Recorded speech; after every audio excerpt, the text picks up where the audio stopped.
নমস্কার, আপনারা দেখছেন লামডিং টাইমস। ইতিমধ্যে ডিমা হাসাও জেলার রেল চলাচল আরম্ভ হয়েছে, শুরু হয়েছে যদিও, কিন্তু বর্তমানেও দেখা গেছে যে রাষ্ট্রীয় ঘাইপথে কিন্তু হাজার হাজার গাড়ি আবদ্ধ হয়ে আছে।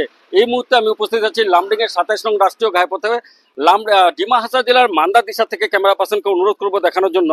ডিমা হাসাও জেলার মান্দা দিশা থেকে 27 নং রাষ্ট্রীয় ঘাইপথের এস টার্নিং পর্যন্ত হাজার হাজার গাড়ি কিন্তু আবদ্ধ হয়ে আছে। বহিরাজ্য পাঞ্জাব বলেন, পন্ডিচেরি, পাঞ্জাব, কাশ্মীর, গুজরাটের হাজার হাজার গাড়ি, বহিরাজ্যের হাজার হাজার ট্রাক চালক আবদ্ধ হয়ে আছে। এই দৃশ্য দেখুন, ওনারা হচ্ছে এই গাড়ি চালক আর এই ড্রাইভারদের এই দুর্গতি দেখুন, এই ড্রাইভারদের এই দুর্গতি। আর এই দুর্গতি কিন্তু নতুন কথা নয়, পূর্ব তো এই ধরনের হয়েছিল, কিন্তু কেন এদের বারে বারে এদের পরেশানি হতে হয় এই ড্রাইভারদের কথা জানার চেষ্টা করবো। ভাইয়া, आप कहाँ से कहाँ जा रहे हैं? हम पांडिचेरी से अगरतला जा रहे हैं। कितना दिन से इधर में? वो इधर आने का 8 दिन हो गया, इधर खड़ा 8 दिन हो गया।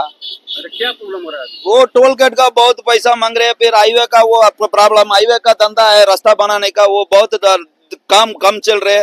वो कितना दिन तक ये रास्ता बना रहे, कितना साल तक बना रहे, बहुत तकलीफ है गाड़ी लोग का जाने का। गाड़ी पलटी होता है ड्राइवर का, वो रात को गाड़ी पलटी होता, ब्रेक डाउन होता, बहुत गाड़ी खड़ा है। मैकेनिकल स्पेशलिस्ट नहीं बोला तो गाड़ी वाला आया तो बहुत पैसा, मैकेनिक आया तो बहुत पैसा मांगता है। দেখুন, উনি একটা গুরুত্বপূর্ণ কথা বলেছে যে ওনারা বলছে যে আমরা টুল ট্যাক্স দিয়ে আসি, আমরা টুল ট্যাক্স দিচ্ছি, আমরা গভর্নমেন্টকে কিন্তু আমরা পেড করছি, তারপরেও এই वो দুরবস্থা কেন? जिला टैक्स भी बनाता है, 1000 रुपया जिला टैक्स भी देने का, ऊपर पहाड़ का ऊपर 800 रुपया देने का, बहुत पैसा मांगता है। वो पैसा देने का अंदर जा सकता है, वो बहुत तकलीफ है। वो भी वो रास्ता का फैसिलिटी कुछ भी नहीं, क्या करेंगे? वो ऊपर गाड़ी चला नहीं तो जेसीबी का पैसा 500 दिया तो धक्का मारता गाड़ी ऊपर पहाड़ से। 4-5 जगह पे गाड़ी चढ़ता नहीं तो उधर के वो बहुत तकलीफ। आप भाई, आप कहाँ से हैं, कहाँ जाना है? हम यूपी से अगरतला जा रहे हैं। कितना दिन से यहाँ 10 दिन हो गया हमें। 10 दिन हो गया। हाँ, अभी तो प्रॉब्लम हो रहा है आप लोग को। बहुत प्रॉब्लम है, ना पानी की सुविधा ना गाय की सुविधा। यहाँ कोई राशन भी नहीं बैठ रहा है, सब जगह बैठ रहा है, लेकिन সবথেকে यहाँ বড় ব্যাপার যে সবজি যেগুলো আছে, কাঁচামাল, আমি আবারও বলছি কাঁচামাল যেটা এসেনশিয়াল গুডস, এই এসেনশিয়াল গুডস কিন্তু নষ্ট হয়ে যাচ্ছে। এসেনশিয়াল গুডস লাখ লাখ টাকা কিন্তু ওদের ক্ষতি হয়েছে। আরেকজন ড্রাইভার আছে, আমি ওনার থেকে জানার চেষ্টা করবো। ভাইয়া, कहाँ से कहाँ तक क्या प्रॉब्लम? हमारा है दिल्ली से अगरतला जाएगा। हमको निंदर में 9 दिन हो गया। আমি यहाँ से 9 दिन हो गया। हाँ 9 दिन हो गया। আমি আবারও একটা কথা বলবো যে দেখুন, এর ইতিমধ্যে কিন্তু লামডিং আরক্ষীর পক্ষ থেকে জল দেওয়া হয়েছে, লামডিং পৌরসভার থেকে ওদেরকে কিছু জলের ব্যবস্থা করা হয়েছে, লামডিং এর এনজিও থেকে জল বা খিচুড়ি দেওয়া হয়েছে, কিন্তু এটা এনাফ না। কারণ 10 দিন ধরে আমি যারা দিয়েছে তাদেরকে ধন্যবাদ জানাচ্ছি, কিন্তু একটা কথা স্পষ্ট বাস্তব, এটা এনাফ না। কারণ আজ 10 দিন ধরে এই চালকরা কিন্তু এখানে এইভাবে আটকে আছে। আর তাদের দুরবস্থা দেখলে সত্যি খারাপ লাগে। কারণ ওনারা কিন্তু সরকারকে ট্যাক্স দিচ্ছে, ট্যাক্স দিয়ে গাড়ি চালাচ্ছে, কিন্তু এই ট্যাক্স দিয়ে গাড়ি চালানোর পরও কিন্তু সরকার কেন ব্যবস্থা করছে না? যেই সময় আসামে স্যাটেলাইট স্থাপন করবে বলে স্বপ্ন করা হচ্ছে বা প্ল্যানিং করা হচ্ছে, এই সময় দেখা গেছে সাধারণ যে গাড়ি যাতায়াত ব্যবস্থা কিন্তু ডিমা হাসাও জেলায় কিছুদিন পর পরে এই অবস্থা হয়ে যায়। ভালো করে মেরামতি করা হচ্ছে না নাকি, বা মেরামতি না করারও অভিযোগ উত্থাপন হয়েছে। ভূমিস্খলন এই নতুন কথা না, প্রায় হয়ে থাকে আর প্রায় এই ঘটনা। আরেকজন আছেন, আমি ওনার থেকে জানার চেষ্টা করবো। দাদা, আপনি কোথা থেকে কোথায় কি ধরনের সমস্যা হচ্ছে?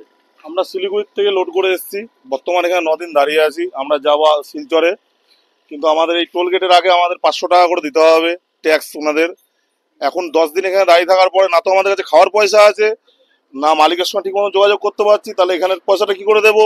এবং আপাতত বিগত যে 9 দিন এখানে দাঁড়িয়ে আছি, কোনো উপরমহল বা আমাদের গভর্নমেন্ট থেকে কোনো প্রকার সাহায্য এখনো পর্যন্ত হেল্প পাইনি, বা আমাদেরকে খবর এখনো প্রশাসনের তরফ থেকে খবরটা দেওয়া হয়নি যে আর 10 দিন লাগবে না 15 দিন লাগবে কাজ হতে রাস্তার।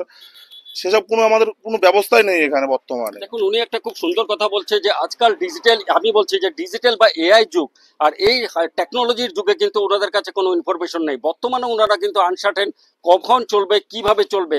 আর যখনই ভূমিস্খলন হয় তখন কিন্তু এনাদেরকে ভূমিস্খলন হওয়ার পরে রাস্তা বন্ধ থাকলে ওনাদেরকে ইনফরমেশন করাটা উচিত, আমি মনে করি ইনফরমেশন করাটা উচিত। আরেকটা কথা বলবো, এই যে রাষ্ট্রীয় ঘাইপথ বন্ধ করে যে দুই ধারে যে গাড়িগুলো রাখা যায়, কারণ ওরা হেল্পলেস, ওদের কোনো অপশন নেই, কিন্তু এটা তো কিন্তু একটা বড় সড়ো দুর্ঘটনা হতে পারে।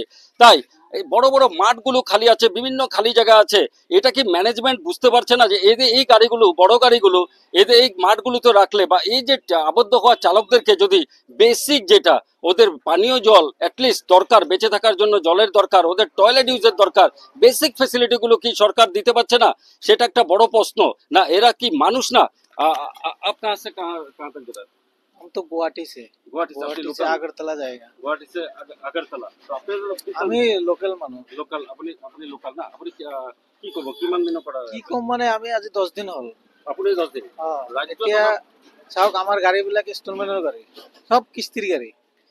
এতিয়া 10 দিন হ'ল, টেক্স দিব লাগে, কিস্তি দিব লাগে, আমি খাব লাগে, ঘৰ চলাব লাগে। নিশ্চয় সমস্যা আছে, সমস্যার সমাধান নেই। এই সমস্যা নতুন সমস্যা না, আজ অনেক দিন ধরে সমস্যা পূর্বত হয়েছে। কিন্তু দেখা গেছে এই চালকরা ভারতের বিভিন্ন স্টেটে চালায়। যেই সময় আসাম সরকার আসামকে এক শ্রেষ্ঠ রাজ্যের চেষ্টা করছে, সেই সময় দেখা যায় আজ দিনের পর দিন রাস্তার এই দুর্গতি সাধারণ গাড়ি চালকদের। ভিডিওটা লাইক কমেন্ট শেয়ার করবেন, সকলের কাছে পৌঁছে দেবেন। ধন্যবাদ।